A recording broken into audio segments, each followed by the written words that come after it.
हमारे चैनल को सब्सक्राइब करना ना भूलें। यहाँ हजारों कहानियां हैं आपके लिए। मैं खुद पापा को बता सकता हूँ, जस्ट रिलैक्स। और मैं उनसे ये भी पूछ रहा हूँ कि उन्होंने मेरी मॉम से ऐसे क्यों बात की। विराट आगे निकलने की कोशिश करता हुआ बोला, लेकिन साक्षी जी बिल्कुल उसके सामने आकर खड़ी हो गईं। अच्छी तरह से जानती हूँ, तुम उनसे पूछोगे या फिर उनके साथ मिलकर मेरा मजाक उड़ाओगे। पहले सवाल मैंने किया है, इसलिए जवाब मुझे दो। कहाँ गए थे तुम, और ऊपर से तुम बाहर कैसे गए? दरवाजे से, विराट मुस्कुरा दिया। विराट के जवाब पर साक्षी जी ने घूर कर उसे देखा। मेरा कहने का मतलब है कि दरवाजा खोलकर। विराट, मुझे पता है कि दरवाजा खोलकर ही घर से बाहर जाया जा सकता है, और तुम्हारे अंदर उस सम्राट के जितना टैलेंट नहीं है कि तुम खिड़की से बाहर भाग सको। लेकिन दरवाजा लॉक था। साक्षी जी चिल्ला रही थीं। ये साक्षी जी सच में मेरे दोनों बेटों की माँ है ना? आशुतोष जी ने अपना सर पकड़ते हुए आदित्य जी से पूछा। भगवान जाने, आदित्य जी ने अफसोस से अपना सर हिलाया। सबकी नजर दरवाजे पर ही लगी थी, जिधर की अब विराट साक्षी जी को मनाने के लिए उनके कंधे पर अपना दोनों हाथ रखे हुए खड़ा था। लेकिन साक्षी जी नाराजगी दिखाते हुए मुंह फेर रही थीं। मुझे मक्खन मत लगाओ, अपने बाप को जाकर बता दो कि अब वो तुम लोगों का ध्यान रखने के लिए मुझे न कहें। तुम लोग खुद बहुत बड़े हो गए हो। साक्षी जी ने अपने हाथों से आशुतोष जी की तरफ इशारा करते हुए कहा। उसे कुछ भी बताने की जरूरत नहीं है भाभी, वो मेरे साथ गया था। चुपचाप यहाँ बैठो। आदित्य जी ने हल्के गुस्से में जोरदार आवाज में कहा। आदित्य जी की बात सुनकर साक्षी जी भी चुप हो गईं, और विराट भी सर झुकाकर चुपचाप आकर डाइनिंग टेबल पर बैठ गया। दीक्षा जी ने आदित्य जी और विराट के सामने नाश्ते की प्लेट रख दी। बारी साक्षी जी की प्लेट लगाने की ही रही थी कि उससे पहले साक्षी जी अपना पैर पटकते हुए अपने कमरे में चली गईं। दीदी, दीक्षा जी ने पीछे से आवाज लगाना चाहा, लेकिन आशुतोष जी ने रोक दिया। रहने दो, जब भूख लगेगी तब वो खा लेंगी। वैसे भी वो खाना छोड़ने वालों में से नहीं है। दीक्षा जी ने समझते हुए हाँ में सिर हिलाया, और आशुतोष जी और विराट को नाश्ता सर्व करने लगी। कहाँ गए थे तुम दोनों? आशुतोष जी ने फिर से अपना सवाल किया। बताते हैं। तुम दोनों का नाश्ता हो चुका है तो कॉलेज के लिए निकलो। बात शुरू करने से पहले आदित्य जी ने रुचि और शुचि की तरफ देखकर ऑर्डर देते हुए कहा, जिस पर दोनों ने आशुतोष जी की तरफ मासूमियत से देखा। रहने दो आदित्य, मैंने उन्हें प्रॉमिस किया है कि मैं आज कॉलेज छोड़ने जाऊंगा। आदित्य जी ने कहा, आपने इन दोनों को बहुत सर चढ़ा रखा है। जरूरी नहीं है कि हर मांग पूरी की जाए। अगर इन लोगों ने कोई भी गलती की ना, तो मैं इस बार किसी को छोड़ूंगा नहीं, बल्कि काट कर इसी घर में दफन कर दूंगा। आदित्य जी ने गुस्से में इन दोनों की तरफ देखते हुए कहा। छोड़ा तो तुमने उसे भी नहीं था, जाने कहाँ काट कर दफन कर दिया। आशुतोष जी ने बहुत धीरे से कहा, जो कि उनके अलावा किसी और को सुनाई भी नहीं पड़ा। लेकिन दुख और अफसोस के बादल उनके चेहरे पर साफ दिखाई पड़ रहे थे। पर आज आदित्य जी के लहजे में जो धमकी थी, उसको सुनकर रुचि और शुचि दोनों का खूबसूरत चेहरा बिल्कुल सफेद पड़ चुका था। डर के मारे एक दूसरे को हिम्मत देते हुए दोनों ने एक दूसरे का हाथ पकड़ लिया। आदित्य जी के लहजे से जैसे दीक्षा जी का भी पूरा बदन कांप उठा था। तभी शुचि का मोबाइल बजा। स्क्रीन पर अर्जुन कॉलिंग दिखा रहा था। शुचि ने तेजी से अपना फोन साइलेंट पर करते हुए पलट दिया, पर रुचि ने शायद नाम देख लिया था। बड़े पापा, आप अभी पापा से बात कर लीजिए, हम लोग कॉलेज चले जाएंगे। अगर आपको टाइम मिले तो रिटर्न में चेक कर लीजिएगा। रुचि तेजी से उठकर खड़े होते हुए बोली, जी बड़े पापा। उसके साथ साथ शुचि भी खड़ी हुई थी। आशुतोष जी ने हाँ में सिर हिलाया। विराट जो इन लोगों की तरफ देख रहा था, जाने क्यों उसे कुछ खटका सा हुआ था। चलो, मैं तुम लोगों को छोड़ देता हूँ, आकर नाश्ता कर लूंगा। विराट बोला, नहीं भाई, रहने दो, कॉलेज से आकर मिलते हैं। रुचि ने आंखों ही आंखों में कुछ रिक्वेस्ट किया। विराट ने रुचि की तरफ गौर से देखा, लेकिन आदित्य जी को सामने देखकर मौके की नजाकत समझते हुए उसने चुपचाप हाँ में सिर हिला दिया था। सबको गुड बाय बोलकर अपना नाश्ता लेकर दोनों यूनिवर्सिटी के लिए निकल गईं। अब बताओ, कहाँ गए थे तुम दोनों इतनी सुबह सुबह? आशुतोष जी ने पूछा। राजवीर सिंह चौहान का पता लगाने। आदित्य जी ने एक लाइन में जवाब दिया। राजवीर सिंह चौहान? नाम सुनते ही दीक्षा जी को एक जोरदार झटका सा लगा। तभी छन से आवाज हुई और सबका ध्यान उधर गया। नाश्ता परोसती हुई दीक्षा जी के हाथ से प्लेट छूटकर नीचे गिर चुकी थी। इसीलिए इसीलिए मैं इनसे कोई बात बताना नहीं चाहता हूँ। चिड़िया जैसा दिल रखती हैं, पर आप कहते हैं कि जहाँ जाओ बता कर जाया करो। झटके से आदित्य जी अपनी चेयर पर से उठे और उन्होंने दीक्षा जी को अपनी चेयर पर बिठाना चाहा, लेकिन दीक्षा जी के पैर कांप रहे थे। बस भी करिए दीक्षा जी, इतना क्या डरती हैं आप उससे? राजवीर सिंह चौहान ऐसा भी कोई ड्रैगन या ड्रैकुला नहीं है। दीक्षा जी की हालत देखकर आदित्य जी को गुस्सा आ रहा था। हमारे चैनल को सब्सक्राइब करना न भूलें। यहाँ हजारों कहानियां हैं आपके लिए। मैं ठीक हूँ, बस लगता है कि ब्लड प्रेशर लो हो गया होगा, जिसके कारण अचानक चक्कर आ गया। दीक्षा जी ने बात संभालने की कोशिश की। मुझे पता है कि कितनी ठीक हैं आप। एक सुबह से दौड़ना शुरू हो जाता है आपका, और तब ये ब्लड प्रेशर लो नहीं होता। और कम से कम मेरे सामने ये बहाना तो मत यूज कीजिए। अच्छी तरह से जानता हूँ मैं कि आपका ब्लड प्रेशर लो क्यों हुआ होगा। बस नाम सुनकर आपका ब्लड प्रेशर लो हुआ है, राजवीर सिंह चौहान, जिससे आप इतना डरती हैं, और वो भी इस समय तक। हद है आपका भी। जब आपको अभी भी इतना ही डर उससे लगता है, तो फिर हमारे साथ रहने का ही कोई मतलब नहीं बनता।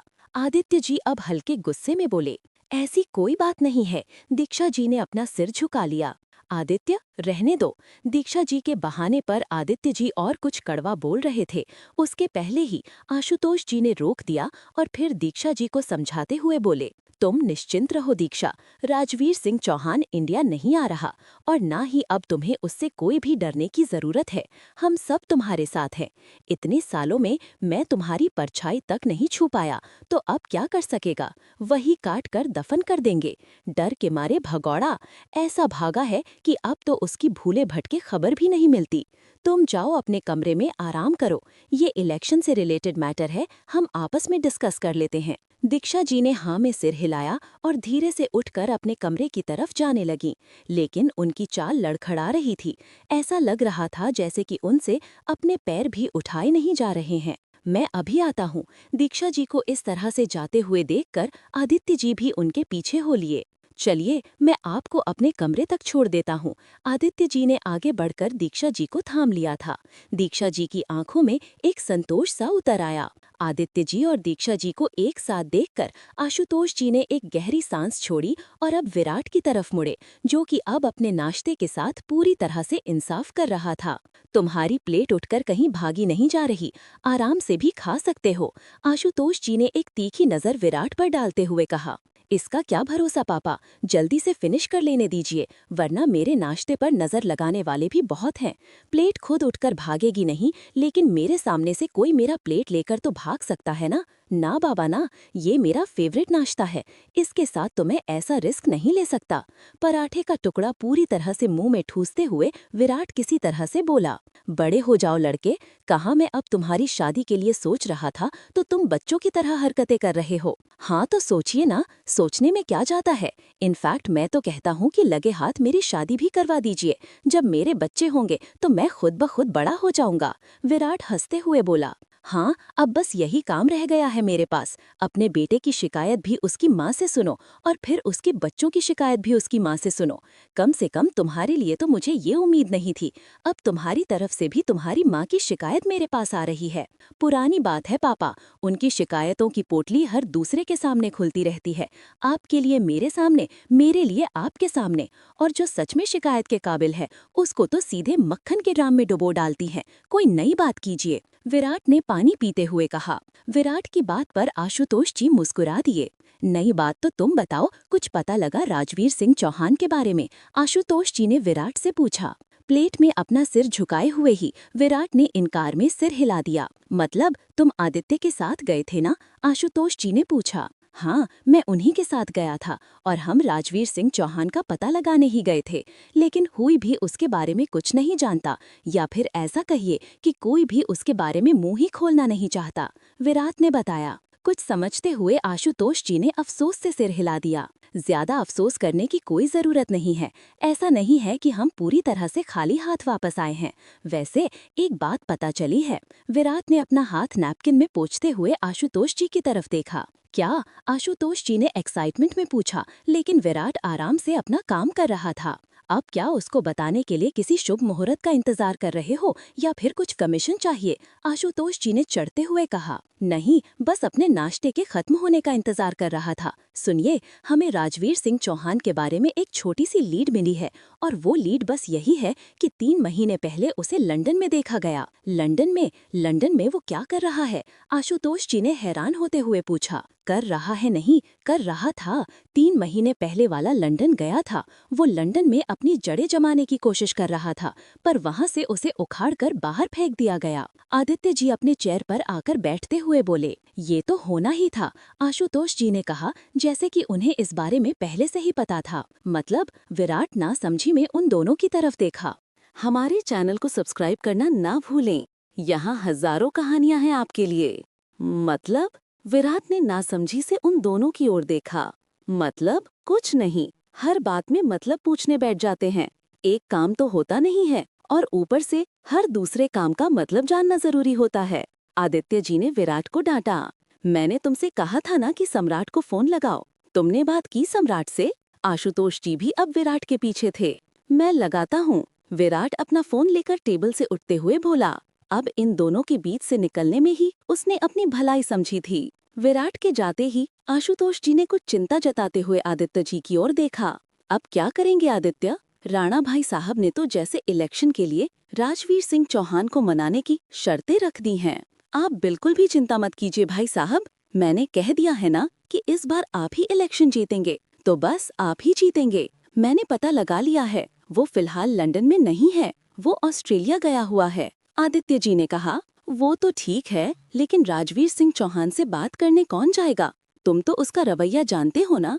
मैं और तुम जा नहीं सकते, क्योंकि हम दोनों को देखते ही वो भड़क जाएगा। आशुतोष जी के सामने दूसरी चिंता थी, और किसी अपने आदमी को वहाँ भेज नहीं सकते, क्योंकि अब तक तो प्रारब्ध सिंह राठौर ने भी राजवीर सिंह चौहान को अपने फेवर में करने का कोई न कोई उपाय ढूंढ लिया होगा। आपने उसका रिएक्शन राणा भाई साहब के घर पर देखा था ना। मुझे तो लगता है कि वो खुद राजवीर सिंह चौहान से मिलने जाएगा। आदित्य जी ने कहा, यही तो चिंता है आदित्य। क्या पता जिसे हम राजवीर सिंह चौहान से मीटिंग के लिए भेजें, उसे प्रारब्ध सिंह राठौर ने अपनी तरफ मिला ले या फिर रास्ते में ही मार दे। इस मैटर पर हम किसी पर भरोसा भी तो नहीं कर सकते। कर सकते हैं, किसी अपने पर तो कर सकते हैं ना। आदित्य जी ने तुरंत जवाब दिया। मतलब तुम वहाँ जाने को सोच रहे हो? आशुतोष जी हैरान होते हुए बोले। ऐसा सोचना भी मत। तुमको देखकर ही वो बिगड़े सांड की तरह मारने के लिए दौड़ पड़ेगा। बनती बात भी बिगड़ जाएगी। आशुतोष जी ने आगाह किया। जानता हूँ, पर आप भी भाई साहब इतना क्या उससे डरते हैं? मुझे भी शौक नहीं है ओखली में सर डालने का। मैं सम्राट को भेजने की बात कर रहा हूँ। आदित्य जी ने आशुतोष जी को शांत करते हुए कहा। सम्राट को? एक तो करेला, ऊपर से नीम चढ़ा। आशुतोष जी ने मजाक उड़ाते हुए कहा। नहीं भाई साहब, आपने गलत कहावत यूज की है। सांप के जहर को काटने के लिए सांप का जहर ही यूज किया जाता है। राजवीर सिंह चौहान से सम्राट सिंह राणावत ही बात कर सकता है। आदित्य जी इत्मीनान से बोले। और कहीं ये दोनों सांप और नेवले की तरह आपस में ही लड़ गए तो? आशुतोष जी ने अपना शक जाहिर किया। उसकी नौबत नहीं आएगी। मैं सबसे हार सकता हूँ, लेकिन प्रारब्ध सिंह राठौर से नहीं। इलेक्शन तो बस आपको ही जीतना है, चाहे इसके लिए सांप को नेवले से दोस्ती ही क्यों न करनी पड़े। मैं खुद सम्राट से बात करूंगा। आदित्य जी ने ठोस शब्दों में कहा। पहले ये तो बता करो कि तुम्हारा लाडला भतीजा कहाँ है? क्या सोचकर लंदन गया है? जब वहाँ पर राजवीर सिंह चौहान अपने पैर नहीं जमा सका, तो ये वहाँ पर कौन सी मूली उखाड़ आ रहा है? सब मिलकर पागल कर देना मुझे। आशुतोष जी ने अपना सर पकड़ लिया था। आप चिंता मत कीजिए। सम्राट सिंह राणावत लंदन में केवल मूली उखाड़ने नहीं गया, बल्कि वो वहाँ की जमीन उखाड़ कर आ जाएगा। पैर तो अब राठौर के उखड़ेंगे, लंदन से भी और इंडिया से भी। आदित्य जी नाश्ता अधूरा ही छोड़कर सम्राट का नंबर मिलाने लगे थे। 2 या 3 घंटे के बाद उधर से कॉल रिसीव कर ली गई थी। सम्राट को बिना वजह, बिना भाव के, बिना गलती के इतना कुछ सुनाने के बाद आंचल का गुस्सा उसकी गाड़ी के टुकड़े टुकड़े करने के बाद भी नहीं उतरा था। आंचल का मूड अभी तक बिगड़ा ही हुआ था। वहीं उसके ठीक विपरीत अपनी सबसे प्यारी और महंगी लिमिटेड एडिशन गाड़ी के इतने बुरे हालात और आंचल के मुंह से अपने लिए इतने सम्मानजनक शब्द सुनने के बाद भी सम्राट का मूड बिल्कुल सही था, या कहो कि बन चुका था। वो आराम से होटल के अंदर गया। उसने अपनी मीटिंग अटेंड की और दुगने उत्साह के साथ अपनी प्रेजेंटेशन वहां पर प्रस्तुत की। सारे निवेशक सम्राट के इस प्रेजेंटेशन से खुश थे। सम्राट के इस आइडिया से उन्हें एक बेहतरीन अवसर मिल रहा था, जिसके चलते सम्राट के पक्ष में ये डील फाइनल हो गई थी। मानना पड़ेगा मिस्टर सम्राट, आप तो कम समय में ही छा गए हैं। आपने तो जैसे मार्केट की पल्स रेट ही पकड़ ली है। सारी हवाओं का रुख आपकी तरफ घूम चुका है। एक अंग्रेज मीटिंग के बाद सम्राट से हाथ मिलाते हुए बोला, थैंक यू, मुझे बहुत खुशी है कि आपको मेरा आइडिया पसंद आया। मुझे आप लोगों के निर्णय का इंतजार रहेगा। इंतजार करने की क्या जरूरत है मिस्टर सम्राट? इतने अच्छे प्रोजेक्ट के लिए तो अब हम इंतजार नहीं करना चाहते। जितनी जल्दी हो सके अब इस प्रोजेक्ट को शुरू करना ही चाहिए। आपका आइडिया इतना बेहतरीन है कि आपके बिना कहे ही हम सारे निवेशक इसमें निवेश करने के लिए तैयार हैं। My goodness! वैसे मैं आपको भरोसा दिलाना चाहता हूँ, आप सब बेफिक्र रहें। मैं आपके पैसे नहीं डूबने दूंगा। हमारे चैनल को सब्सक्राइब करना ना भूलें। यहाँ हजारों कहानियाँ हैं आपके लिए। भगवान, वैसे मैं आपको भरोसा दिलाना चाहता हूँ, आप सब बेफिक्र रहें। मैं आपके पैसे नहीं डूबने दूंगा, सम्राट ने अपनी तरफ से कहा। आपको तो ये कहने की जरूरत भी नहीं है, हमें आपको घर पर पूरा भरोसा है।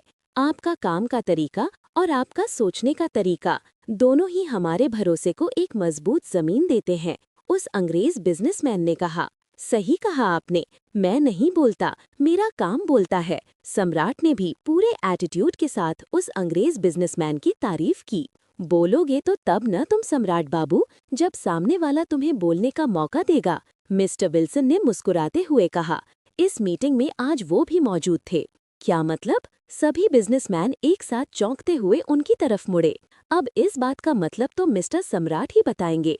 क्यों सम्राट बाबू, कौन थी वो लड़की जिसने आपको बोलने का मौका दिए बिना ही आपकी गाड़ी के सारे पुर्जे ढीले कर दिए? मिस्टर विल्सन ने मुस्कुराते हुए पूछा। अरे वो सिर्फ एक सरफिरी लड़की थी, सम्राट तेजी से बोला। लेकिन आंचल की बातें याद आते ही सम्राट के होठों पर एक लंबी मुस्कान फैल गई, जो वहां मौजूद किसी की भी नजरों से छुपी नहीं थी और ना ही सम्राट ने इसे छुपाने की कोई कोशिश की। एक सरफिरी लड़की थी या फिर उस लड़की ने मिस्टर सम्राट का दिल ही फेर दिया है? एक अंग्रेज ने मीनिंगफुल अंदाज में मुस्कुराते हुए पूछा। नो नो, मैं उसे नहीं जानता, सम्राट ने सफाई दी। सच में आप उसे नहीं जानते? पर आपकी बातों से तो ऐसा लग रहा था जैसे कि आप उसे बहुत पहले से जानते हैं। पिछली मुलाकात का भी जिक्र हो रहा था वहाँ पर। मिस्टर विल्सन ने याद दिलाया। सम्राट झिझकते हुए हल्के से मुस्कुरा दिया। इस अंग्रेज को कुछ ज्यादा हिंदी समझ में आती है, सम्राट ने मन में सोचा। वो अभी उसकी बात का जवाब देता कि उसकी जेब का फोन बजा। एक्सक्यूज मी, कहते हुए सम्राट ने फोन निकाल कर देखा। स्क्रीन पर छोटे पापा कॉलिंग दिख रहा था। मेरे घर से फोन है, आगे की फॉर्मेलिटी मेरा पर्सनल असिस्टेंट माहिर पूरी कर लेगा, मैं उन्हें यहाँ की अपडेट दे देता हूँ, सम्राट ने फॉर्मली अंदाज में मुस्कुराते हुए कहा। इट्स ओके, सबने सम्राट का रास्ता छोड़ दिया। सम्राट कॉरिडोर से होते हुए होटल के बाहर निकलने लगा और उसने फोन रिसीव कर लिया। गुड मॉर्निंग छोटे पापा, कैसे हैं आप? सम्राट ने घड़ी देखते हुए खुशगवार लहजे में कहा। वेरी वेरी गुड मॉर्निंग मेरे बच्चे, मैं तो बिल्कुल अच्छा हूँ, तुम अपना सुनाओ? आदित्य जी ने कहा। मैं भी एकदम बढ़िया, फर्स्ट क्लास। सम्राट की आवाज में उसकी खुशी झलक रही थी। कहो, कहाँ की सैर हो रही है और कब तक घर आने का इरादा है? आदित्य जी ने अनजान बनते हुए पूछा। फिलहाल तो मैं लंदन में हूँ छोटे पापा, विराट भाई ने आपको बताया ही होगा, और अभी कुछ दिनों तक यहीं रुकूंगा, सम्राट ने बताया। क्या बात है, लगता है कि दिल लग गया तुम्हारा लंदन में, बड़े खुश लग रहे हो। हाँ छोटे पापा, मैं बहुत खुश हूँ और इनफैक्ट सुबह सुबह इतनी अच्छी न्यूज़ अगर आप सुनेंगे तो अभी खुशी से झूम उठेंगे। आज आपका भी दिन बन जाएगा। कौन सी न्यूज़ है? चलो सुना दो, लेकिन मैं दावे के साथ कह सकता हूँ मेरा दिन नहीं बनेगा। हाँ, सम्राट को हैरानी हुई। क्या हुआ, कोई बात हो गई है क्या? सम्राट ने सोचते हुए पूछा। नहीं, बात क्या होगी, मेरा मूड, मेरा दिन जिसके कारण बनता है वो तो मुझसे 7 समुंदर पार जाकर बैठा हुआ है, और वो भी जिंदगी में पहली बार मुझसे बिना बताए हुए गया है, आदित्य जी ने कहा। ओह ये बात है, आई एम सॉरी छोटे पापा, आपको तो पता ही है कि एक डील के चक्कर में मैं ऑस्ट्रेलिया आया था। वहाँ मुझे एक बेहतर अपॉर्चुनिटी दिखाई पड़ी, जिसके चलते मैं लंदन आ गया और मैं सोच रहा था कि सारा काम फिनिश करके ही आपको बताऊं। डोंट वरी, यहाँ का सारा काम खत्म करके मैं तुरंत आपके पास पहुँच जाऊंगा। मेरा मन खुद आपके बिना नहीं लगता, सम्राट ने कहा। पर फिलहाल तो आप ये न्यूज़ सुनिए, जिसको सुनकर आप सच में खुश होंगे और आपको मुझ पर प्राउड फील होगा, सम्राट ने कहा। क्या हुआ? हमारे लिए कोई बहू ढूंढ ली है क्या? आदित्य जी ने मजाकिया अंदाज में पूछा। बहू? सम्राट के गले में जैसे कुछ अटक गया। नहीं नहीं छोटे पापा, ऐसा कुछ नहीं है, सम्राट तेजी से बोला। तो फिर कैसी न्यूज़ देना चाहते हो? एक बेटे के द्वारा अपने बाप को गुड न्यूज़ तो 2 ही बार सुनाई जाती है। एक बार शादी की मतलब की जगह कोई लड़की पसंद कर लेता है तब, और दूसरी बार गुड न्यूज़ दादा बनने की खुशखबरी। अब तुम बताओ कौन सी न्यूज़ सुनाना चाहते हो? इस नालायक को कोई बंदरिया ना पसंद करे, लड़की तो बहुत दूर की बात है। ये सरदर्द भी हमारे ही नाम लिखे जाना है। जल्दी बोलो, हमें अपनी जरूरी बात करनी है। अभी आदित्य जी सम्राट से कुछ बोलते, उससे पहले सम्राट ने उन्हें ऐसी खबर सुनाई कि आशुतोष और आदित्य जी दोनों ही हैरत से उछल पड़े। दोनों का मुंह हैरत से खुला रह गया था। हमारे चैनल को सब्सक्राइब करना ना भूलें। यहाँ हजारों कहानियां हैं आपके लिए। फिलहाल तो आप ये न्यूज़ सुनिए, जिसको सुनकर आप सच में खुश होंगे और आपको मुझ पर प्राउड फील होगा, सम्राट ने कहा। दुनिया में आकर तुमने दुनिया पर इतने एहसान ही कर दिए हैं कि दुनिया को तुम पर गर्व होगा। हमें क्यों नहीं होगा? धरती के बोझ इंडिया से हटकर अब लंदन का बढ़ाने गए हैं, आशुतोष जी ने सर झपकते हुए कहा। आदित्य जी ने नागवारी के साथ आशुतोष जी की तरफ देखा। आदित्य जी के ऑब्जेक्शन को किसी भाव में न लाते हुए आशुतोष जी ने हाथ हिलाकर उन दोनों को कंटिन्यू करने को कहा। इधर फोन पर सम्राट लगातार बोल रहा था। हमने अपने कंस्ट्रक्शन के बिजनेस के लिए यहाँ लंदन में भी अच्छी खासी जमीन तैयार कर ली है। सम्राट धीरे धीरे अपने प्रोजेक्ट से जुड़ी हुई सारी डिटेल आदित्य जी को देने लगा। स्पीकर पर होने के कारण आशुतोष जी भी समझते हुए हैरानी से मुस्कुरा रहे थे। लेकिन सम्राट ने जब सारे डील्स के फाइनल होने की उन्हें न्यूज़ दी, तो आशुतोष जी और आदित्य जी दोनों को एक खुशगवार तेज झटका लगा। वाकई इस लड़के ने काम किया है। मुझे तो लग रहा था कि अब तक इसकी बंदर जैसी हरकतों से लंदन वालों ने इसे यूरोप से निकालकर बाहर फेंक दिया होगा, आशुतोष जी ने मन में सोचा। और हाँ, ये सारी इन्फॉर्मेशन अपने बड़े भाई साहब को भी दे दीजिएगा, वरना अब तक मन में पता नहीं जाने कितनी गालियां मुझे दे रहे होंगे। वैसे भी इस टाइम मेरा मूड बड़ा खुश है। ऐसे हसीन दिल के मौसम में मैं उनके मुंह से अपनी इज्जत में 4 चांद लगाने वाली बातें नहीं सुनना चाहता, सम्राट ने कहा। उसकी जरूरत नहीं है, मैंने तुम्हारे मुंह से ही तुम्हारे कारनामे सुन लिए हैं। कोई बहुत बड़ा किला अपने नाम नहीं लिखवा लिया है तुमने, आशुतोष जी ने कहा। हैं? सम्राट के साथ साथ आदित्य जी को भी हैरानी हुई। अब मेरी बात सुनो, आशुतोष जी ने कुछ कड़क आवाज में सम्राट से कहा। जी फरमाइए शहंशाह रानावत, सम्राट ने बिंदास अंदाज में कहा। सम्राट, जो कह रहा हूँ उसे गौर से सुनो, कोई मस्ती नहीं, आशुतोष जी ने डांटा। अरे तो मैं कौन सी मस्ती कर रहा हूँ, वो भी आपके साथ? आप कोई मेरी गर्लफ्रेंड हो जो मैं आपके साथ मस्ती करूंगा? सम्राट ने तपाक से पूछा। व्हाट? और नहीं तो क्या, आपके साथ मस्ती करने के लिए ऑलरेडी आपकी बीवी अवेलेबल है और मैं अपने लिए कोई गर्लफ्रेंड ढूंढ लूंगा। डोंट वरी, इतना बड़ा सर दर्द मैं आपको नहीं देने वाला। आपको बेवजह सर दर्द, ब्लड प्रेशर की गोलियां खिलाने के लिए आपकी बीवी 24 घंटे आपके पास मौजूद है। उनके अलावा और किसकी हिम्मत है जो आपके साथ मस्ती कर सके? मेरी बीवी तुम्हारी माँ भी लगती है, आशुतोष जी ने कहा। सच में? सम्राट ने खुश होते हुए हैरानी जताते हुए पूछा। सम्राट के अंदाज पर आदित्य जी को हंसी आ गई थी। वहीं आशुतोष जी गुस्से में फोन की तरफ घूर रहे थे। अगर सम्राट उनके सामने होता तो निश्चित ही अब तक उसका गला इनके हाथों में होता। समझा लो इसे आदित्य, वरना बहुत बुरा हो जाएगा। ये लड़का हमेशा अपनी हद भूल जाता है, आशुतोष जी ने गुस्से से उबलते हुए कहा। रिलैक्स भाई साहब, मैं बात करता हूँ, आदित्य जी ने बीच बचाव करते हुए कहा। सम्राट, मेरी बात ध्यान से सुनो, बात बहुत अर्जेंट है, आदित्य जी ने गंभीरता से कहा। सम्राट सीधे होकर सुनने लगा। राणा अंकल के कहने के अनुसार इलेक्शन में हमारी जीत राजवीर सिंह चौहान के वोट पर डिपेंड करती है, आदित्य जी ने कहा। हाँ, जिसके फेवर में राजवीर सिंह चौहान का वोट होगा उसी के फेवर में राणा भाई साहब का वोट होगा, आदित्य जी ने कहा। तो फिर प्रॉब्लम क्या है? जो चीज राजवीर सिंह चौहान को चाहिए उसे देकर उसे अपनी तरफ कर लेते हैं, सम्राट ने आसान तरीका बताया। राजवीर सिंह चौहान को गली का कोई गुंडा समझ रखा है क्या, जो दारू की एक बोतल पर बिक जाएगा? आशुतोष जी ने चढ़ते हुए पूछा। नहीं, इंडिया का प्राइम मिनिस्टर, सम्राट ने तपाक से जवाब दिया।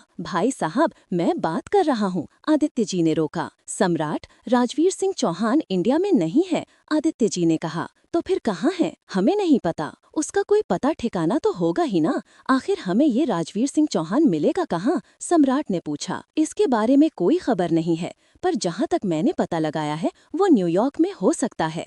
वहाँ पर उसके कई डे नाइट क्लब्स चलते हैं।